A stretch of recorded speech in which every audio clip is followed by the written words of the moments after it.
হ্যাঁ এভরিওয়ান, সবাই কেমন আছো? আমি জানি তো সবাই ভালো। দেখো আজকে কিন্তু আমার বার্থডে, আর এটা হচ্ছে 4 তারিখের ব্লগ। আর আমি একটু লেট করে ফেললাম আমাদের সাথে শেয়ার করতে, বাট আমি জানি তোমরা সবাই বুঝবে আমার অসুবিধাটা।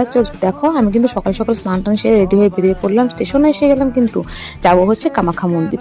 আর আমার এই বছরের এই বার্থডেটা যে এত স্পেশাল হবে আমি ভাবতেই পারিনি, সত্যি বলছি, এতটাই ভালো লেগেছিল সেদিন। তো এখানে কিন্তু আমার 2 ভাস্তেও যাবে সাথে, আর উনি তো এসে গেছে, জানোই, মিস্টার দাস। তো মিস্টার দাস এখানেই ছিল। স্টেশনে করছিলাম হচ্ছে আমরা ট্রেনের ওয়েট, আর ট্রেনের জন্য যদি ওয়েটই করছি তো টাইমটা কেন ওয়েস্ট করবো, সেই জন্য আমরা একটু ভিডিও আর ফটো নিয়ে নিচ্ছিলাম। আর দেখো এই তো আমাদের সবার লুক।